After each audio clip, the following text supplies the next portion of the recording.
Despite best intentions, I'm just trying to keep her awake so she'll sleep on the plane.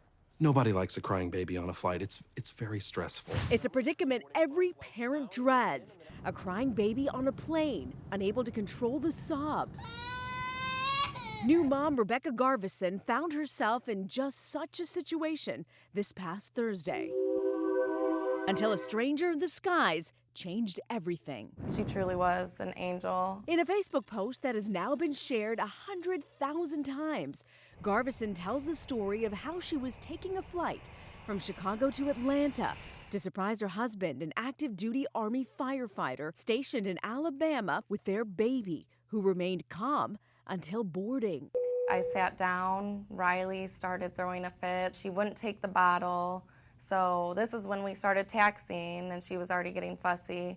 People were staring, obviously. Thankfully, she wound up in a seat next to Nifisha Miller. She looked at me and she told me, she had kids of her own, and she asked me, do you mind if I help? And that's when she stepped in and she took Riley, and as soon as she took her, Riley looked out the window and she bounced her around, and Riley stopped crying right then and there. Rebecca obviously needed that relief. Luckily, in that moment, she not only fell asleep, she stayed asleep the entire flight. Even at the end of the nearly 2-hour flight, Miller continued to lend a hand. She took Riley and she followed me right off the plane, right off to the side. She waited while they brought up the stroller and the car seat and held her that whole time. Garvison so moved by the in-flight kindness, writing on Facebook, "Something amazing happened to me today, and I will never be able to express how grateful I am for it."